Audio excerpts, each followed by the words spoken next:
Coming up on this episode of The Village Idiom. My favorite was the one that came in second place, which just said, I like to think that the guy who invented the umbrella only wanted to call it brella, but hesitated. Dum dum da da, Village Idiom.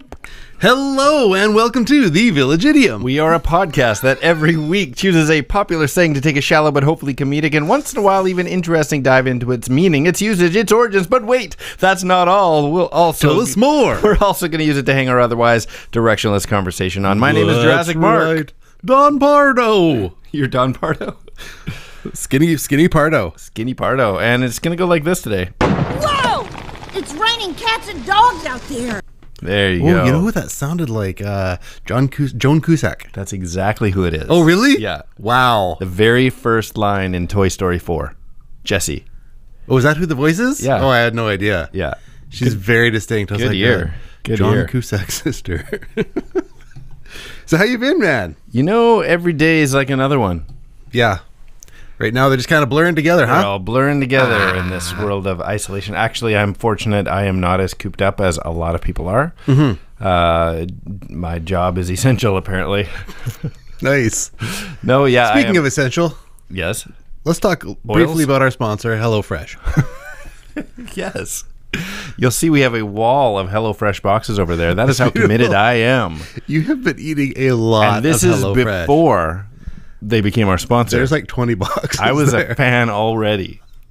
Yeah, I don't know if they should have also got stocks in cardboard boxes, because apparently if you times the bajillion other If you people need to move, I've wow, got boxes. HelloFresh. You know, this is gonna sound like I'm HelloFresh bashing, but No, I don't even want to hear it then. listen, we ordered our 4 meals. We upped it to 4 meals a week during the pandemic and lack of restaurants and whatnot, and not wanting to go out as much. And this week we got our box, which came with the 4 recipe cards, but 3 meals. What? I know. So called them up and said, "Hey, I only got 3 meals." They're We're like, basically "What? This starving over can't here." Be. So it turns out that the meat part of our 4th meal was there, but the bag of rest of the ingredients wasn't there. And they're like, they just immediately, "We are so sorry. This should never have happened. Here's a $55 credit for your next order. Wow. If that should cover." It's just HelloResh. Resh? So like 20% missing or whatever. Oh, I see. Some reason my brain went to Hello, Fresh. David Koresh. Oh. I'm like, hello, Koresh. No. That's something different. These meals are Waco crazy. Waco awesome. Well, I'm so glad that you've been enjoying extra meals. It's kind of like your own dine out experience, even when you're dining in. It is, and I've said this before. I did a fraction, tiny fraction of cooking before getting into HelloFresh, and that might be a turnoff for some people. But I thoroughly enjoy. I think my lack of cooking is just my lack of knowledge, and so getting this Sounds is like you would love to cook if you just got a recipe card and went to the store and got the things. But I don't have to. The things come to me. Well, This is the joy. enough. So That's the trick. I wonder if they're also running into. Have you heard of some of these funny shortages like yeast and flour and? well, we do get there's a note on the recipe cards now that says due to shortages, blah, blah, blah, some items might be swapped. But I didn't know they meant your 4th meal won't show up. we swapped it with air. No, it'll be something really subtle like this is sweet potato instead of a yam, or Oh, that's easy forgivable. these are cherry tomatoes instead of grape tomatoes. Oh, that's nothing. Yeah, it's been great. That's a huge I first just- world pandemic I just problem. ate leftovers from last night's halloumi rainbow bowl, which is a halloumi cheese vegetarian Wow. dish. It's fantastic. Pickled onions. Wow, your life is so funny. You should come over sometime. Yeah, it sounds like you're eating like a king. I guess you can't. Well, I would risk it. For a Triscuit. Or a Speaking of that, biscuit. well, there's the kind of the backwoods talk is like, What are you doing in the backwoods, man? I was just listening to people because they're really interesting. It's like, is that your sister? I'm like, yeah, that's my sister. What? I don't know, backwoods kind of things. Okay. People are like going. There's a little bit of vigilante going out there, where like As far as what? just people taking matters into their own hands. It's like, I've been quarantined long enough. That's it. I'm done. I'm out. Tap me. I'm out. I thought you meant like vigilante, like because there's people going after people who are not abiding by it.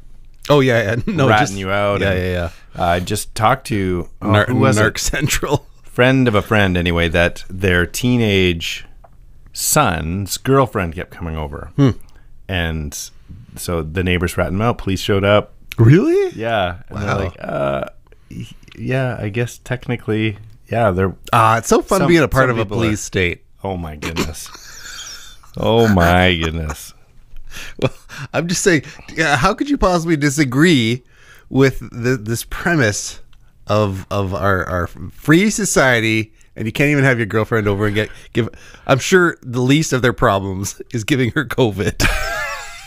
Exactly. I'd be willing to bet mono or other things are possible. Mom, Dad, my girlfriend has COVID. It's like the tension of, Mom, Dad, I got to talk to you. Mom, Dad, Oh, no. there was no protective measures in place, and well, she's got COVID. We were thinking. Anyway, she's going to keep it. That's terrible. So, yeah, of all things in the world, anyhow, to be concerned of in that scenario, yeah, I'm thinking that COVID is not the most problematic thing you might have. Well, it depends on who you are. I guess. Yeah, no knocking it. It's pretty serious for some people. Don't laugh. Well, I agree. It is serious for some people. You got to say both sides of the story, or Well, yes, of course. or the And vigilante people are gonna call the police. that would be so much fun. Just the family member. It's like your mom's sister who just like goes crazy on people. The vigilante. If the vigilante, that's nothing. You just see my vigiluncle. Village Idiom? Anyway. Now I forget what I was going to say. I'm sure it was important. Oh, no, I was going to say, like, if the police came knocking on the studio door right now, how fantastic would that be? We would just turn the camera and record the whole thing. Yes. Take our fine and then post it all on. Like, here we got third mic. Come on over here. Come on. So tell us what we're doing wrong today. Well, it's a tricky thing. I know it's, depending on what camera angle you're looking at, because there's multiple cameras in studio, it can look closer with the fisheye lens or not the fisheye lens. Or Yeah, what would be the opposite? Because a fisheye lens, it would separate us. So what's the opposite of a fisheye lens? Concave and convex lenses. oh, you're just going crazy right now. See, that's the you and your technical science. technical term would be convex, concave, but fisheye, that's backwoods version for, oh shoot, I don't remember which one it is. Is it concave or convex? That's good. Anyway. Good talk. Yeah. Good talk. Yeah. Whatever lens makes us seem closer together so that we can film this still. Speaking of today's idiom, Oh, yeah. So in case you didn't pick up on that, Toy Story 4, she says, it's raining cats and dogs out there. and dogs. And so my immediate question was, have you ever been in that kind of rain where you're just like, Yes. oh my.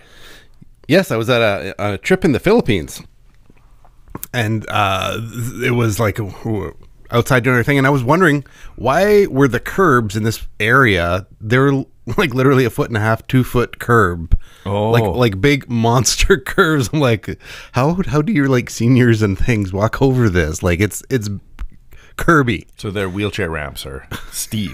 Exactly. It was the curbs that were just astronomical before it got onto the sidewalk area. I'm like, what is this? Well, sure enough, it opened up. The skies opened. The rains came falling, and it was like Jumanji level water flow out of nowhere. That the street now became a river. Yeah. And as fast as it was there, and when the skies lit up, that's how fast it disappeared. But in the meantime, you needed 2 foot curbs. Wow. In order to contain the deluge. Wow. That's awesome. Yeah, it was crazy. So that's So a similar story, but Venezuela. And we were, I feel like I've told this story. Maybe not on here. I don't know. Anyway, we were with a group of people. We were going into schools and helping with youth programs and whatnot. And we were playing soccer on this field outside of a school, and it started to rain. And it rained hard. Like, it was like, wow, this, just to see it fall was substantial. And then kept on playing. Rain. Didn't even faze anybody. And we're like, okay, keep on playing. And then the water was like level with the grass. Then it was like an inch above the grass. And you're like, this is not even soaking in anymore. And everybody keeps playing. Then it got to 2 inches, and it was like there was some, you know, when the animals know there's a storm coming first, It's like all the people from there just scattered. Gazelle starts running away. And we're like, should we go? Is this a thing? And I kid you not, in less than 30 minutes, we had water up to the window of our car. What? Yeah.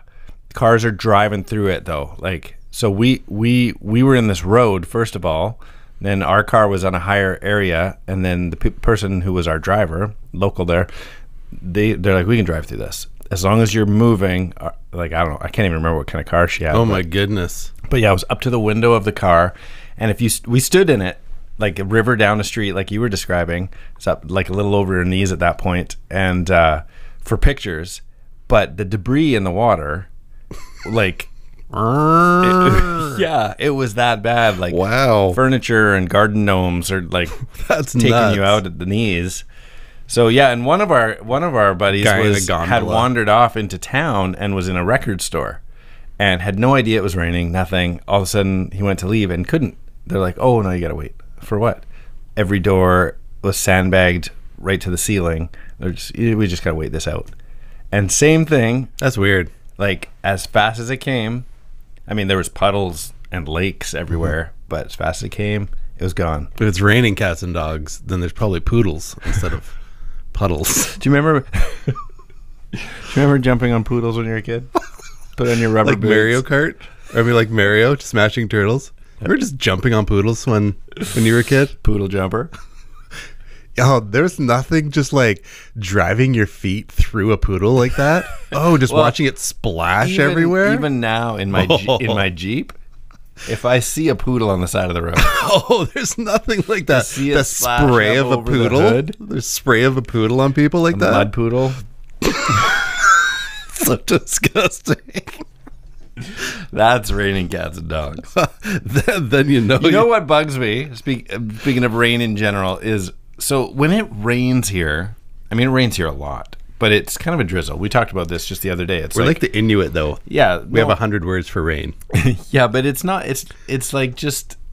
It's a light. Was rain. it a drizzle? Or was it a mist then? Well, even a decent rain, we just run out to the car, no big deal. Even in rain, we don't wear jackets. But then every once in a while, when it rains, not a rain, but a triple rain. Yes, and you actually stop and you look at it, you're like, wow, that's something. Yeah, you just continue on though without that a jacket. Rain is the only rain Hollywood knows how to show.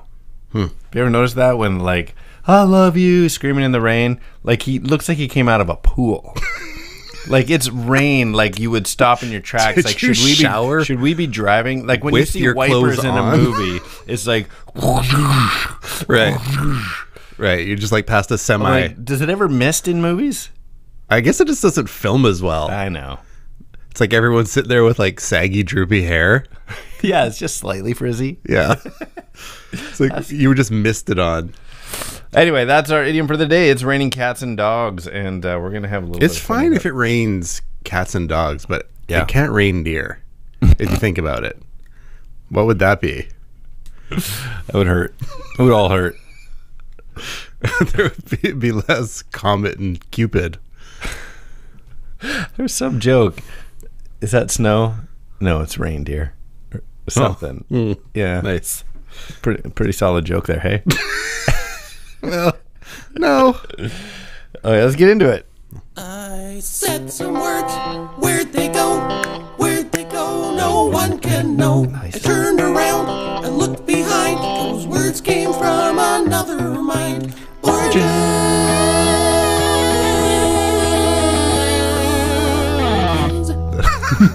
That had a bit of I was feeling very Soggy Bottom Boy there for a second. Yeah, your little bass line. Yeah. I was in constant sorrow.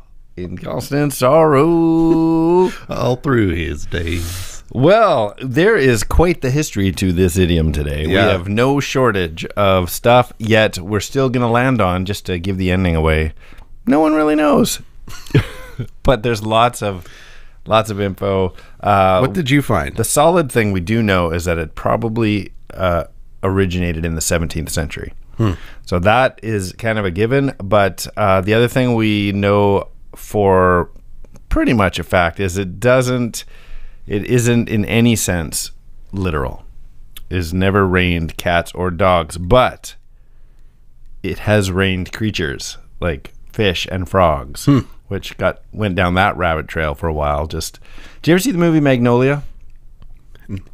Steel Magnolia? No, just Magnolia. Tom Cruise, John C. Reilly. Doesn't ring a bell. I'm thinking of like Danny DeVito and So Bette it's Midler. kind of a dark, dramatic, weird. It's a weird movie. Magnolia, okay. But at the end of it, without any reference to the rest of the movie, it starts raining frogs. Okay. And you're just like, at first you're like, biblical plague. yeah, kind of. from the sky, frogs landing on cars on the street. And so anyway, what they say is, as obscure as that was to put in that movie, that is about as accurate as when it does rain frogs as it gets. Like When does it rain frogs? So have you not heard of this? No. This is a real thing. So fish or frogs, when there's like a tornado level weather system that is just picking up lakes and ponds and whatever, and it just heads up into the sky, and when it finally, dissipates, it'll just pour those creatures out over a town or a field or whatever. So there's about every 5 to 10 years somewhere on the planet there's reports of it raining fish or frogs. Or I've never heard of this till the second. No. The other thing that I came across when I was like, there's got to be record of, I thought of Magnolia right away. Like, there's got to be record, and there was a 2005 report that seemed to be substantial. But another one that I hadn't heard about is birds, raining birds. So what'll happen is sometimes the same updraft of wind will suck the birds so high into the air that they freeze. And then when it lets go, they're frozen to death, and they just drop. That's so disturbing. A flock of birds just drops from space at the same time. That would just be crazy to have experienced. So the frogs, they said the fish is the most common because they're very lightweight and already in the water. Sure. And so they, Maybe I'm thinking of it in context of like our fish, like salmon and whatnot. I just can't see it, but maybe some like perchy level. Yeah, probably. But they say it's disgusting when it happens. Like it's I'm just sure that would bloody. reek.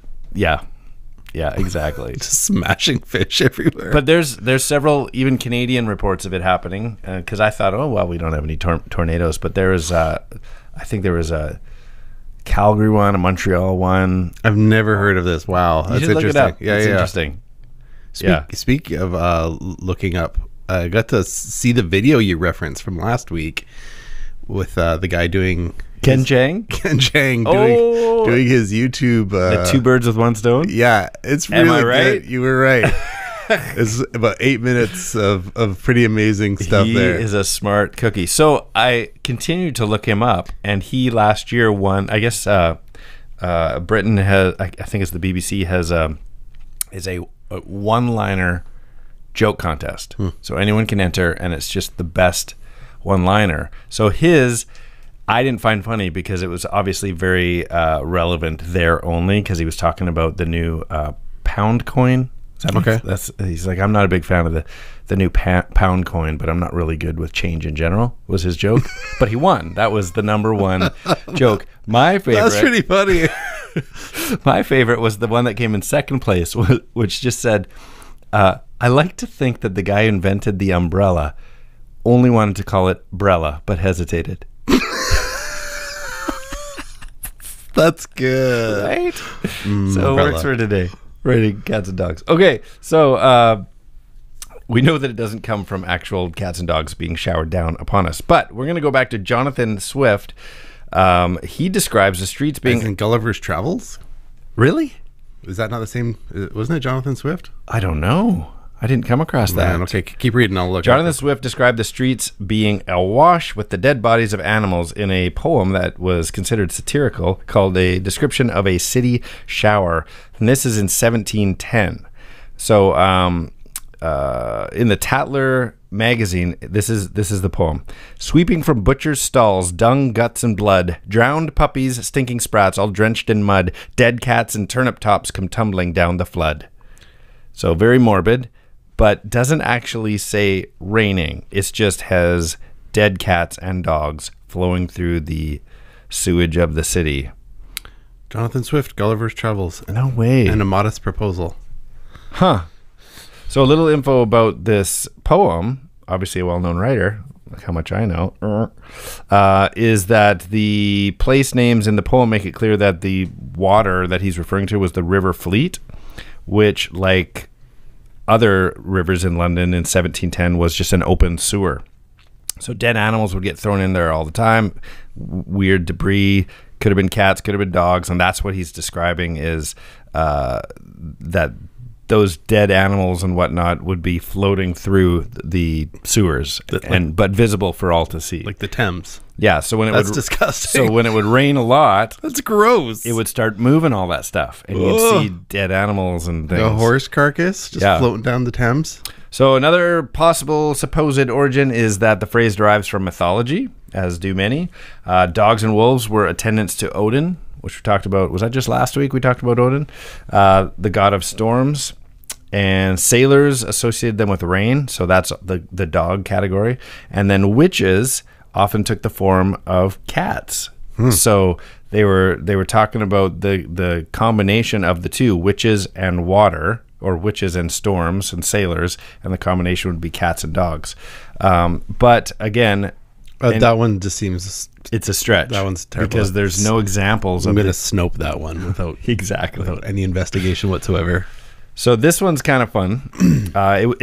It's you'll find this one a lot if you just Google it quick. You'll find that it suggests that cats and dogs were washed from roofs during heavy weather. A thatched roof? A thatched roof. So it was, but here's the interesting thing is the popularity of that origin comes from early emailing. So in 1999, an email went out, which we would now see in like Facebook or something. And it was life in the 1500s, and it listed a bunch of things. And it says part of it says, I'll describe their houses a little. You've heard of thatched roofs. Well, that's all they were. Thick straw piled high with no wood underneath.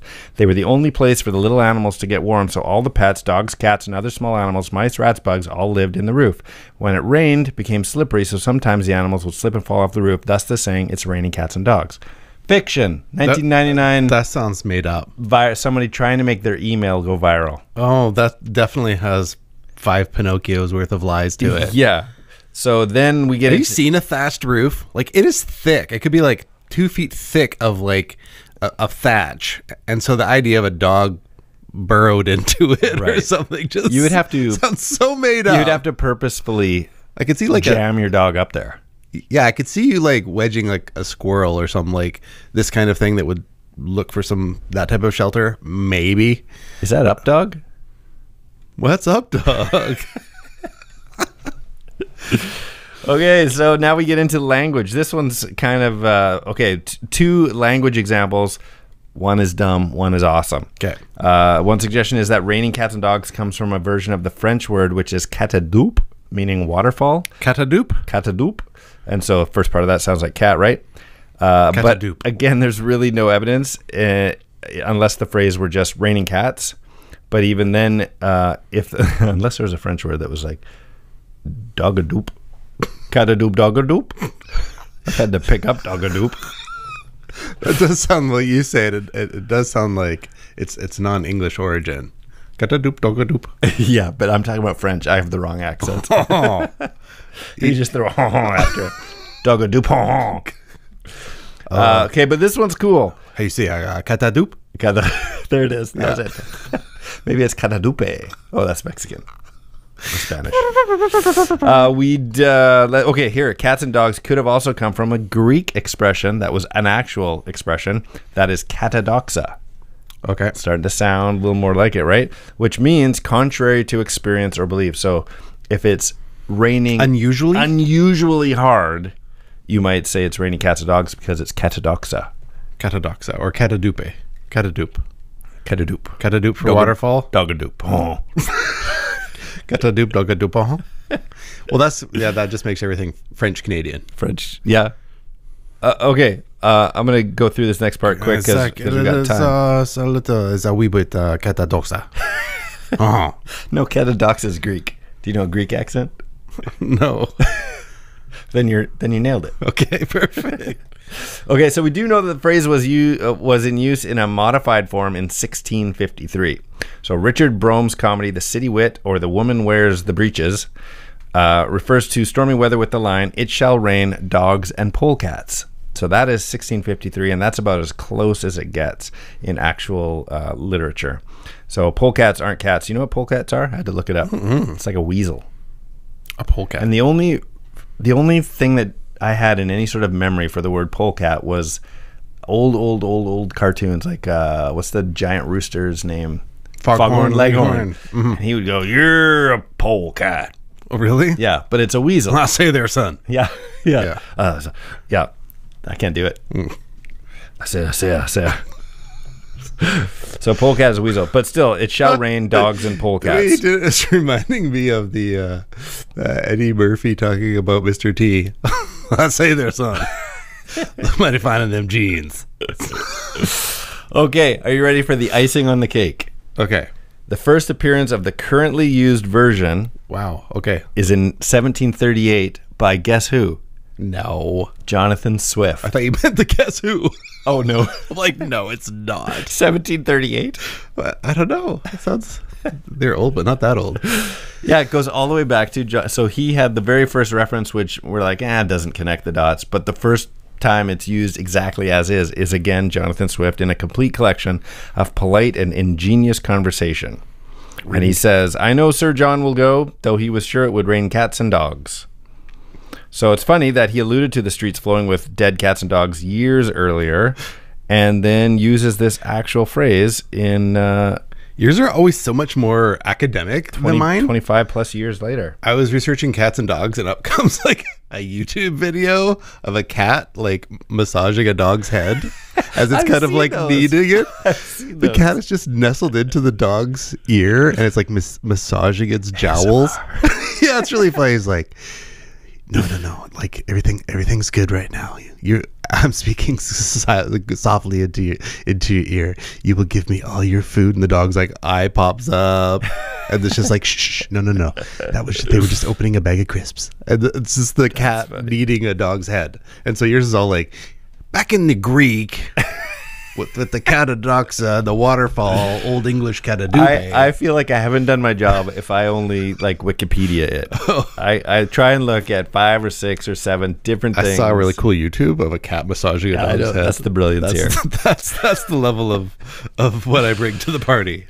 But I do have bad news. Uh-oh. I completely failed to make any sort of riddle-links. Oh, that's okay. I have 2. Okay. I have one for you, and then I can give one for... Perfect. Give one to the crowd there. Well, yeah, and oh my goodness, the time has ripped away. We should be heading into that closing phase there. What exactly is these? What are these riddle links? Well, riddle link is a game we like to play, which takes a 2-part trivia-based question and then requires, nay, demands a 2-part but overlapping answer. So, for example, last week we used the idiom "kill 2 birds with 1 stone," and we left you with this riddle link: PewDiePie is the biggest one of these when he got a couple of things killed in one go.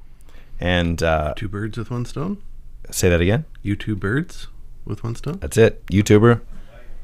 Nice. 2 birds with 1 stone. And the only correct answer, I didn't check today, but was Dang Alano. Nice. And he chimes in every once in a while, and I will be happy to say, because people have asked, do we actually know him? We do actually know him. Yes. And he's coming to town in a couple of months. Oh, fun. And we should get him on. I've already asked. He's in for at least a couple. Oh, okay. Yeah. We should. So people will get to hear from the actual Dang Alano. Oh, that's fun. Great. That's a good thing. Well, I've got a couple. Well, there's moronic and then more moronic. Perfect. My favorite. I'll give you the harder one, and then send something easier out to our illegitimate children out there. Less or moronic. They can be. You can send us in your response via Instagram at the.village.idiom, or email thevillageidiompodcast at gmail.com, or whether it's Facebook, YouTube, or Twitter at 3 Minutes Gone. That's 3 minutes gone with a 3. Not written out. Okay, here we go. Give it to me. You duplicated what I did at the Old English Waterfall. You duplicated what I did at the Old English Waterfall. What? Our idiom is raining cats and dogs. You duplicated what I did at the Old English Waterfall. Duplicated. You photocopied. You copied. You copied off a bridge. The Old English Waterfall. Old English Waterfall. Not catadoop.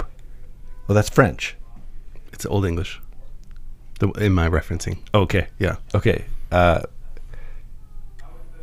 Copy catadoop. Yes, you copycat-a-doop. Copycat-a-doop. I feel so proud of myself. Well, I'll tell you what, it's raining cats and dogs outside. Mostly cats. I just wish I'd brought an umbrella. All right. Nice.